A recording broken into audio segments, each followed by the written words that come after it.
Hello friends, आज हम बात करेंगे इंपॉर्टेंट यूजफुल टॉपिक के बारे में।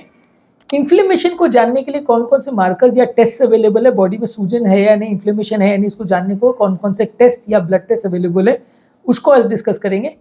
ये सब लोग जानते हैं कि इन्फ्लेमेशन जो है वो हार्ट अटैक का या कार्डियोवैस्कुलर प्रॉब्लम्स का इंपॉर्टेंट मार्कर है। जितना ज़्यादा बॉडी में इन्फ्लेमेशन होगा उतना इस तरह के प्रॉब्लम्स आने का चांस ज़्यादा रहेगा। इन्फ्लेमेटरी मार्कर्स जब कभी भी होते हैं तो ये डायरेक्ट कोरिलेशन नहीं होता कि इतना इन्फ्लेमेशन है मतलब इतने दिन में हार्ट अटैक आ जाएगा, कि इतना ब्लॉकेज है पेशेंट को अगर उसको इतना इन्फ्लेमेटरी मार्कर पॉजिटिव आ रहा है, तो ये क्लियर कट कोरिलेशन नहीं है। लेकिन हाँ, ये ब्लॉकेजेस के ऊपर का जो प्लाक मेम्ब्रेन है उसके रप्चर होने के रिस्क को प्रेडिक्ट करता है।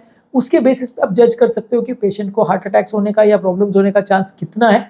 जितना ज़्यादा इन्फ्लेमेशन होगा उतना ब्लॉकेज के रप्चर होने का या हार्ट अटैक्स होने का या प्रॉब्लम्स या कॉम्प्लिकेशंस होने का रिस्क ज़्यादा हो जाएगा।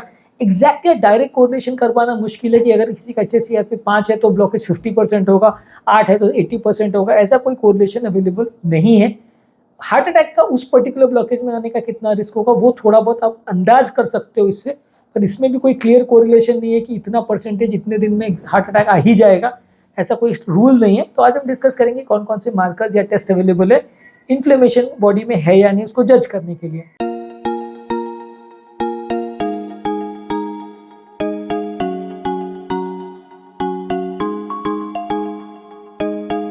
सबसे कॉमनली जो मार्कर यूज होता है वो CRP यानी सी रिएक्टिव प्रोटीन है, जो कि लिवर बनाता है बॉडी में। किसी भी इन्फ्लेमेशन अगर उसमें है, चाहे वो इन्फेक्शन का हो, कोई ऑटोइम्यून डिजीज हो, कोई कार्डियोवैस्कुलर डिजीज हो, सब में वो बढ़ता है।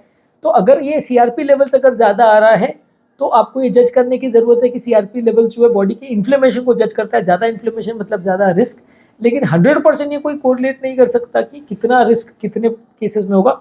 HSCRP उसी का एक अलग तरह का मार्कर है, ज़्यादा सेंसिटिविटी है उसकी, उसको HSCRP यानी high sensitivity C reactive protein ऐसा बोलते हैं।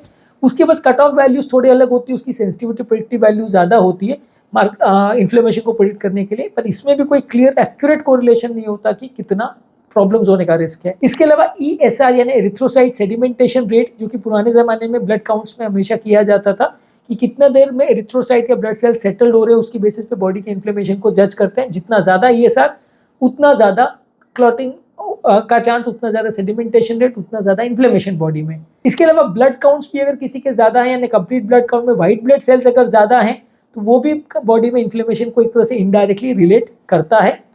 बॉडी में हार्ट अटैक या सेप्सिस अगर होता है तो प्रोकैल्सिटोनिन करके एक मार्कर होता है जो कि ये इंडिकेट करता है कि बैक्टीरियल इन्फेक्शन है। इसको बेसिकली हम इन्फ्लेमेशन के लिए भी यूज़ करते हैं और इसको हार्ट अटैक का रिस्क को जज करने के लिए भी यूज़ करते हैं। एंटीबायोटिक थेरेपी से पेशेंट रिस्पॉन्ड कर रहा है कि नहीं ये जज करने के लिए भी यूज़ करते हैं। तो ये काफ़ी इंपॉर्टेंट मार्कर है जो कि इन्फेक्शन वाले पेशेंट में हम काफ़ी कॉमनली यूज़ करते हैं, पेशेंट की कंडीशन और उसकी दवा से रिस्पॉन्स हो रहा है कि नहीं, ये सब चीज़ों को जज करने के लिए। इसके अलावा इन्फ्लेमेशन का एक और मार्कर है TNF अल्फा यानी ट्यूमर नेक्रोसिस फैक्टर अल्फा। ये भी एक इन्फ्लेमेटरी मार्कर है जो कि हार्ट फेलियर में और इस तरह की कोई भी इन्फ्लेमेटरी कंडीशन में बॉडी बनाती है, जो बेसिकली बॉडी का वेट को भी कम करती है और बॉडी में अलग अलग तरह के प्रॉब्लम्स क्रिएट करती है। एक बैड मार्कर है। जितना ज़्यादा TNF अल्फा है उतना बॉडी का वेट कम होगा, उतना हार्ट अटैक्स और इस तरह के प्रॉब्लम्स होने का चांस ज़्यादा होगा। ये भी लेकिन बहुत कॉमन टेस्ट नहीं है और हर जगह इसको करते हैं वैसा नहीं है, पर लेकिन हाँ, ये एक मार्कर है जिसके बेसिस पे आप जज कर सकते हो कि बॉडी में इन्फ्लेमेशन कितना है। इसी तरह का एक और मार्कर है इंटरल्यूकिन 6। ये भी थोड़ा सा कॉस्टली मार्कर है, बहुत रूटीनली करते हैं ऐसा नहीं है, लेकिन हाँ, ये भी बॉडी के सेल्स का इन्फ्लेमेटरी और इम्यून रिस्पॉन्स को जज करता है। इन्फ्लेमेटरी कंडीशंस या ऑटोइम्यून कंडीशंस जैसे आर्थराइटिस वगैरह है या कैंसर्स वगैरह में ये बढ़ता है और बॉडी का बॉडी वेट को कम करता है, तो ये भी खराब प्रोग्नोसिस को इंडिकेट करता है। ज़्यादा मात्रा में अगर ये बॉडी में है तो मृत्यु का चांस बढ़ जाता है, ऐसा दिखाया गया है। इसके अलावा ESR टू हीमोग्लोबिन रेशियो किया जाता है, यानी किसी का हीमोग्लोबिन कितना है और उसके कंपैरिजन में ESR कितना, इन दोनों का रेशियो को कंपेयर किया जाता है। जितना ज़्यादा ESR और हीमोग्लोबिन का रेशियो ज़्यादा है उतना इन्फ्लेमेशन बॉडी में सजेस्ट होगा, उतना प्रॉब्लम्स होने का चांस ज़्यादा होगा। ये ज़्यादा स्पेसिफिक मार्कर ESR के कंपैरिजन में या हीमोग्लोबिन लेवल्स के कंपैरिजन में इसलिए है क्योंकि कई बार बॉडी में अनीमिया जब होता है तो भी ESR बढ़ जाता है कि खून की कमी होने की वजह से भी ESR वैल्यूज ज़्यादा दिखने लगते हैं।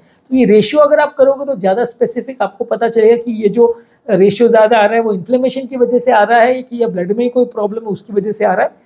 तो ये रेशियो एक थोड़ा सा ज़्यादा स्पेसिफिक है। आइसोलेटेड ESR के प्रेजेंस में अगर हम करते हो तो उससे ज़्यादा इसकी वैल्यू है जज करने में कि बॉडी में इन्फ्लेमेशन है कि नहीं। इसके अलावा एंटी-CCP फैक्टर यानी एंटी-CCP एंटीबॉडीज यानी एंटी साइक्लिक सिट्रुलिनेटेड पेप्टाइड जो एक मार्कर रूमेटॉइड आर्थराइटिस में यूज करता है, ये भी एंटीबॉडीज अगर बॉडी में है तो ये इंडिकेट करता है बॉडी में इन्फ्लेमेशन। उसी तरह से एंटी न्यूक्लियर एंटीबॉडीज है या एनका एंटीबॉडीज है, ये सारी अलग अलग कनेक्टिव टिश्यू डिसऑर्डर्स में होते हैं। जितना ज़्यादा इनका टाइटर होता है उतना ज़्यादा ये इंडिकेट करता है कि बॉडी में सूजन है।